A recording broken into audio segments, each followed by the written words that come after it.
right, here we go. Carlos, Corbin Smith. Hey, Carlos, Pete was talking about your comfort level being noticeably more comfortable out there in this scheme. You've never changed teams in the middle of the season before in your career. What was the toughest part getting acclimated to this scheme, and what was different tonight? The toughest part was just, learning a whole different scheme because all the terminology is different. So when you want to communicate to the guys, even though I have, knowledge of situations and how to handle them, I still got to learn to communicate their way.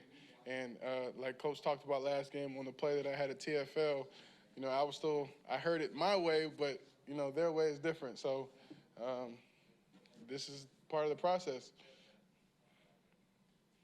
Larry Stone. Yeah, Bobby mentioned that you may have been pretending that the crowd was there. Was that to help you get psyched up? Yeah. And how did that work? I was just visualizing, being on this side with the 12 versus against the 12 in my previous occurrences, and I'm always one to get the crowd involved, and this is what we did. We did what we had to do to close the game. Us as a D-line, Jay Reed was hitting them. Benson was back out there with us. Puna, happy birthday, Puna. LJ, yeah, Rasheem. And then Snacks out there making stops. As a defensive line, we think the sky's the limit. We continue to get guys back healthy and get in rhythm. And, when offense gives us opportunity and the coverage is that good, they shut down Hop all game. So, they gave us the opportunity to keep him running around. And I like my odds. I'll chase after a squirrel all day. Mark Schwartz. Carlos, given how emotional you were and how energetic you were all night, what was it like for you to use that swim move on the final play of the game and get to a guy who's just been destroying the entire league for the entire season and put him down? It was surreal, man. I honestly, with the way that the sideline erupted, I could only imagine what it would have been like if the 12s were in there. This team is very exciting. I'm happy to be a part of it. I can't tell you, in more ways than none. I can't go into much detail, but like I said, it's super surreal. It's refreshing. I feel lighter, rejuvenated, and I'm excited to, continue to go to work. They brought me here to do one job, and I like to say that I'm happy that I was able to get it done. Curtis Crabtree. Yeah, Carlos, in addition to getting the game-clinching sack there at the end, they traded for you to come in and help fix the pass rush that has really been struggling.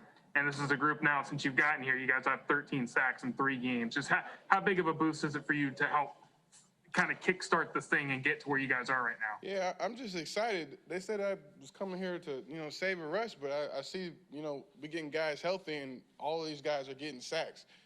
It's not like I got the whole 16. I think we got 16 in the last few games. I only got 2 out of those, So to say I came to fix the rush, we just had to put ourselves in better situations, and get guys healthy on the edge. The corners getting healthy, still getting guys more healthy, and getting D-line back, getting that depth back. And when the offense is controlling the ball game like they did, running, scoring at will, long drives, I think the sky's the limit. That's a great recipe that I love. Everybody, special teams too.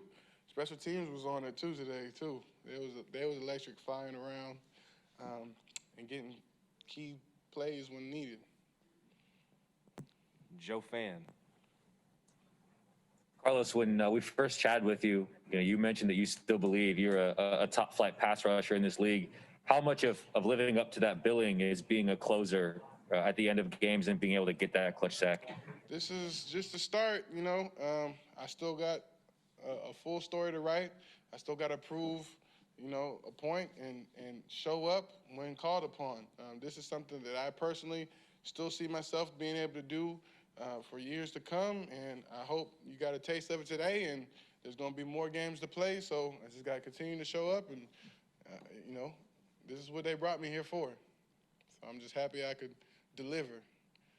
PC was fired up. He almost tackled me on the sideline. That was crazy to see a head coach that involved and you know, the whole sideline was like R12s today. That everybody was locked into the game the whole way through. You know, no matter who was out there. Field goals, everybody was celebrating, seeing Bobby and Russ running out there after every field goal. You know, this is a whole different environment, man. The culture here is very lovely and it's contagious. Michael Sean. Hey, Carlos, did you call a game? Ball game, yes sir. Walk them down. All right, thanks, man. Yes sir. Art Teal. Carlos, the safety was huge. What did you see on that play, and what did you say to Collier? Me and Puna saw LJ work a great move, and you know, anytime you're in the end zone or close and backed up, and you get one of those calls, you do like this, and you just do your little dance. You know, safety. Yeah. Thanks. AJ McCord. So, Carlos, you said it's refreshing and you feel lighter since joining the Seattle Seahawks team. What is it exactly about this team that helps you feel that way? It's just contagious. The culture from, you know, upstairs, the city to the valet of the hotel that I was staying at when they first put me here, how in tune everyone is, how positive everyone is, consistently. Even, you know, with the way that we started off, we had those 2 losses back to back. Everyone was consistently positive. No one was second guessing anything.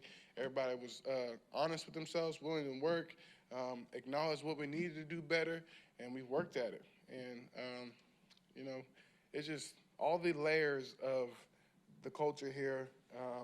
It's just positive, you know, believe in it. You know, the leaders, Russ, DB, and Bobby, you know, they speak it, they follow up, and they're out there on the front lines doing it with you. You know, that's just, you know, they lead the way, and I'm just trying to find my place. Greg Bell. Sir, take us to the last play, specifically 4th and 10. You had to rush the entire second half. He's been scrambling and extending plays. What were you expecting? What'd you get? How'd you get there so cleanly? Well, we were mixing it up. Coach was heating them up, and me and Reed got a couple opportunities. He hit them the play previous, working together with him. And then, you know, we got an opportunity where both of us was like, okay, win-on-one. And, you know, I got my one ball game. I can't explain it any other way. It was just, we just working. We knew the game was on us, and that's how we wanted it. I seen the look in Jay Reed's eyes. I seen the look in LJ's eyes, and I seen the look in Benson's eyes. Everybody was locked in, and, you know, it was an amazing race to see who's going to do it. Last one for Carlos. Brady Henderson. Hey, Carlos, you made a comment earlier about how you misheard a call and you heard it as it was your old defense. Could you help us understand what you meant by that? Well, PC talked about it last week. That's why I was just alluding back to that, because he called me out for that one. You know, I heard KJ say the word that, you know, in that situation that I would have called in Cincy is called, you know, gap, gap, gap. And, you know, I ran a gap. We got a TFL, but he wasn't talking to me. I gotcha. And you know, when you were in Cincinnati earlier this season, where did you see yourself by this point in this season? What did you think was going to? How do you think the season was going to play out for you personally? You know, I was fully committed. You know, I never saw myself putting on a different jersey until I saw that they were fully committed to moving on from me. And, you know, once I realized how serious they were and how committed they were to it, you know, I started doing what I had to do for me.